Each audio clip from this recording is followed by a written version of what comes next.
सुप्रभात बच्चों, मैं आपकी निलोफर मैम। आशा करती हूँ कि आप सभी स्वस्थ होंगे व आप सभी का अध्ययन भी ठीक प्रकार से चल रहा होगा। तो जैसा कि आप सभी लोग जानते हैं कि इंटरनल असाइनमेंट B3 के अंतर्गत हमारा जो विषय चल रहा है वह है हिंदी साहित्य। हिंदी साहित्य में आज मैं आपको पढ़ाऊंगी अध्याय 22, जिसका विषय है कबीर के दोहे। जैसा कि आप सभी लोगों ने कल देखा होगा कि हमने अपना अध्याय 21 पूर्ण किया था, जिसका विषय था बीड़ा। आज के अध्याय में मैं आपको कबीरदास जी के दोहों के बारे में समझाऊंगी। तो सबसे पहले मैं आपको कबीरदास जी के बारे में बताना चाहूंगी। कबीरदास जी एक महान संत तो थे ही, और संत होने के साथ ही वे एक महान कवि भी थे। उन्होंने बहुत सारे दोहों की रचना की और अपने दोहों के माध्यम से कई प्रकार की शिक्षा देने की कोशिश की है। तो आज हम उन्हीं दोहों के बारे में पढ़ेंगे और जानेंगे कि वे हमें क्या सिखाने का प्रयास कर रहे हैं। कबीरदास जी जो थे वो संत थे और उनका जन्म जो हुआ था 1440 ईस्वी में हुआ था। कबीरदास जी बहुत ही ज्ञानी थे। कबीरदास जी के जन्म के बारे में तो भली प्रकार से नहीं पता कि उनका जन्म कब कहाँ पर हुआ था, पर ये कहा जाता है कि कबीरदास जी का पालन पोषण जो था वो एक मुसलमान जुलाहा दंपति ने किया था, जिनका नाम था नीरू व नीमा। कबीरदास जी जो थे वो गुरु रामानंद के शिष्य थे और वहां से ही उन्होंने ज्ञान प्राप्त किया था। तो चलिए आज हम देखते हैं कबीरदास जी के दोहे। पहला दोहा है, यह ऐसा संसार है जैसो सेमर फूल, दिन दस के व्यवहार को झूठे रंग न भूल। यहाँ पर जैसो का अर्थ है जैसा और व्यवहार का अर्थ है व्यवहार। यहाँ पर कबीरदास जी जो हैं वो संसार की तुलना सेमर के फूल से कर रहे हैं। कबीरदास जी कहते हैं कि ये संसार जो है वो सेमर के फूल के समान है, जो ऊपर से देखने में सुंदर और मोहक लगता है, परंतु इसकी जो सुंदरता होती है वो कुछ समय के लिए ही होती है। कुछ समय के बाद यह मुरझा जाता है और इसकी सुंदरता भी समाप्त हो जाती है। ऐसा ही यह संसार है। यहाँ पर जो सांसारिक सुख है, जो चहल पहल है, वो कुछ ही क्षणों के लिए है, जब तक हमारा जीवन है, और ये भी सेमर के फूल की सुंदरता के समान एक दिन नष्ट हो जाएगा। तो यहाँ पर कबीरदास जी कहना चाहते हैं कि इस बाहरी दुनिया के रंग रूप के धोखे में ना पड़कर हमें इस जीवन के अर्थ को पहचानना है कि हमें जो जीवन मिला है वो जीवन हमें किस लिए मिला है। दूसरा हमारा दोहा है, ऊंचे कुल का जन्मिया करणी ऊंच न होई, सुबरन कलश सुरय भरिया साधु निंदा सोई। इस दोहे में जन्मिया का अर्थ है जन्म लेने वाला, कलश का अर्थ है कलश। तो यहाँ पर कबीरदास जी कहते हैं कि केवल ऊंचे कुल में जन्म लेने से किसी व्यक्ति का आचरण ऊंचा नहीं हो जाता। इसकी तुलना करते हुए कहते हैं कि जिस प्रकार सोने के कलश में मदिरा भर देने से ऐसा नहीं है कि साधु व्यक्ति, सज्जन व्यक्ति उस सोने के कलश के कारण मदिरा की प्रशंसा करने लगता है। जो साधु व्यक्ति होगा, जो सज्जन व्यक्ति होगा, वो सोने के कलश में रखी हुई मदिरा की भी निंदा करेगा, भले ही वो सोने के कलश में रखी हो। उसी प्रकार यहाँ पर वे बताना चाहते हैं कि केवल ऊंचे कुल में जन्म लेने से व्यक्ति ऊंचा नहीं होता। व्यक्ति को ऊंचा बनने के लिए ऊंचे कर्म करने होते हैं। तो यहाँ पर वे हमें यह शिक्षा देने का प्रयास कर रहे हैं कि कोई भी व्यक्ति अपने जन्म से, अपने कुल से ऊंचा नहीं होता है। वह व्यक्ति अपने कर्मों से ऊंचा बनता है। अगर आपके कर्म ऊंचे हैं तो इस समाज में आपको ऊंचा स्थान मिलेगा। अगर आपके कर्म अच्छे नहीं हैं तो आप कितने भी ऊंचे कुल में जन्म ले लें, आपको समाज में वह स्थान प्राप्त नहीं हो पाएगा। तीसरा दोहा है, कबीरा संगत साधु की बेगी करी जय जाई, दूरमती दुई गवाई सी देसी सुमति बताई। इस दोहे के अंतर्गत कबीरदास जी कह रहे हैं कि हमें साधु व्यक्ति अर्थात सज्जन व्यक्ति की संगति को अपनाना चाहिए, क्योंकि जब हम सज्जन व्यक्ति की संगति को अपनाएंगे तो जो हमारी दुबुद्धि है वो दूर हो जाएगी और हमें सुबुद्धि प्राप्त होगी। जिस प्रकार एक व्यक्ति की संगति जो है वो उसको पूरी तरह बदल सकती है, वैसे ही अगर हम सज्जन व्यक्ति की संगति को अपनाएंगे तो हमें सुबुद्धि प्राप्त होगी, हम अच्छे कर्म करेंगे।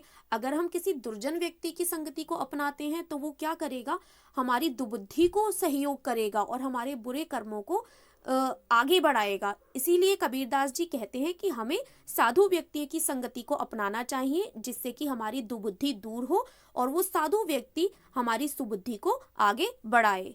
अगला दोहा है, अति का भला ना बोलना, अति की भली ना चूप, अति का भला ना बरसना, अति की भली ना धूप। यहाँ पर चूप का अर्थ है चुप रहना। तो यहाँ पर कबीरदास जी कहते हैं कि किसी भी चीज की अधिकता जो होती है वो बुरी होती है। जिस प्रकार कोई भी चीज अगर आप मात्रा में ज्यादा लेंगे तो वो आपको नुकसान पहुंचा सकती है। यहाँ पर उदाहरण देते हुए कबीरदास जी कहते हैं कि ना ही अधिक बोलना अच्छा होता है और ना ही अधिक चुप रहना अच्छा होता है। जिस प्रकार अधिक वर्षा भी अच्छी नहीं होती है फसलों के लिए, उसी प्रकार क्या होता है, बहुत अधिक धूप भी जो होती है वो हमारे लिए अच्छी नहीं होती है। तो कबीरदास जी कहते हैं कि हमें किसी भी कार्य को सोच समझकर करना चाहिए व स्वयं पर संयम बरतना चाहिए, किसी भी कार्य को अधिक मात्रा में नहीं करना चाहिए।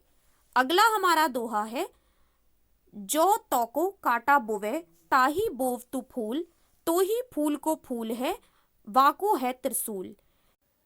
इस दोहे में ताही का अर्थ है उसे, वाको का अर्थ है उसके लिए। यहाँ पर कबीरदास जी कहते हैं कि जो व्यक्ति तुम्हारे लिए कांटा बोता है उसके लिए तुम फूल बो।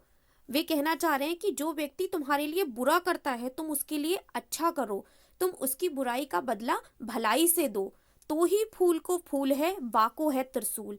क्योंकि जब तुम उसके लिए फूल ही फूल बोगे तो तुम्हें बदले में फूल ही मिलेंगे, और जो व्यक्ति तुम्हारे लिए कांटे बो रहा है उसको बदले में कांटे ही मिलेंगे। क्योंकि ये प्रकृति का नियम है, आप जैसा करते हैं वैसा ही आपको मिलता है। आप भलाई करते हैं तो आपको भलाई के बदले भलाई मिलती है, और अगर आप बुराई करते हैं तो आपको बुराई के बदले बुराई मिलती है। इसीलिए कबीरदास जी कह रहे हैं कि कोई व्यक्ति चाहे आपके खिलाफ कितना भी बुरा स्वभाव रखे, लेकिन आप कभी उस व्यक्ति का विरोध मत कीजिए, आप हमेशा उस व्यक्ति से प्रेम से ही बात कीजिए।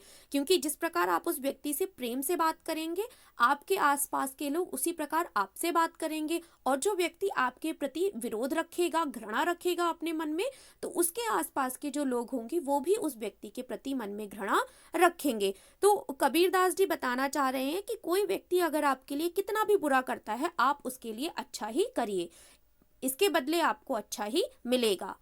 अगला हमारा दोहा है, दुर्बल को ना सताइए जाकी मोटी हाय, मुई खाल की श्वास सो सार भसम हव जाए। इस दोहे में दुर्बल का अर्थ होगा कमजोर, जाकी जिसकी। तो कबीरदास जी कहना चाह रहे हैं कि कभी भी किसी दुर्बल कमजोर व्यक्ति को ना सताइए, क्योंकि उस व्यक्ति की जो हाय होती है, जो बद्दुआ होती है, वो बहुत असरदार होती है। क्योंकि दुखी हृदय से निकली हुई बद्दुआ जो होती है वो किसी एक व्यक्ति का नाश कर सकती है, किसी एक व्यक्ति का ही नहीं वरन पूरे कुल का भी नाश कर सकती है। यहाँ पर कबीरदास जी कह रहे हैं कि जिस प्रकार मरे हुए पशु की जो सांस होती है वो लोहे को भस्म करने की शक्ति रखती है, उसी प्रकार जो दुखा हुआ हृदय होता है, जो कमजोर व्यक्ति होता है, अगर हम उसका हृदय दुखा रहे हैं तो उसके हृदय से जो बद्दुआ निकलती है, जो हाय निकलती है, वो एक पूरे कुल का विनाश कर सकती है। तो हमें कभी भी किसी दुर्बल व्यक्ति को, किसी कमजोर व्यक्ति को सताना नहीं चाहिए। जिस प्रकार जो लोहार होता है उसकी जो चिमनी होती है वो निर्जीव होती है, उसमें किसी प्रकार का जीवन नहीं होता है, लेकिन वो लोहे को भस्म कर देती है। उसी प्रकार एक दुखी हृदय से जब आह निकलती है, उस आह में, उस बद्दुआ में किसी प्रकार की कोई जीवन नहीं होता है, लेकिन उसमें इतनी शक्ति होती है कि वो एक पूरे कुल का भी विनाश कर सकती है। अगला दोहा है, कुशल कुशल ही पूछते जग में रहा न कोय, जरा मई न भय मुआ कुशल कहाँ ते होए। यहाँ पर कुशल का अर्थ है कुशल, कुशलता से। तो यहाँ पर कबीरदास जी कहते हैं कि कुशल कुशल ही पूछते हैं सब लोग एक दूसरे के से कि तुम कुशल हो, तुम ठीक हो, जबकि संसार में कोई हमेशा के लिए रहता ही नहीं है इस संसार में। उसके बाद वो आगे कह रहे हैं कि जरा मई ना भय मुआ कुशल कहाँ ते होए, कि इस संसार में ना तो भय मरा है ना ही बुढ़ापा मरा है, तो कुशलता कहाँ से होगी। कुशलता होने के लिए लोगों के हृदय में जो है वो भगवान का डर होना चाहिए। भगवान के लिए डर ही नहीं है लोगों के हृदय में, तो वो अच्छे कर्म ही नहीं कर रहे हैं, तो संसार में कुशलता कहाँ से होगी। तो ये थे कबीरदास जी के कुछ दोहे जो मैंने आप लोगों को समझाए। हर एक दोहे की अपनी एक सीख है। मैंने प्रयास किया है कि आपको हर दोहे के माध्यम से जो शिक्षा देने का कबीरदास जी प्रयास कर रहे हैं वो शिक्षा आप लोगों को प्राप्त हो सके। मैं आशा करती हूँ कि आप सभी को कबीरदास जी के दोहे समझ में आए होंगे। अगर अभी भी आप लोगों को इन दोहों से संबंधित किसी भी प्रकार की कोई समस्या है तो आप लोग मुझसे व्हाट्सएप पर भी पूछ सकते हैं।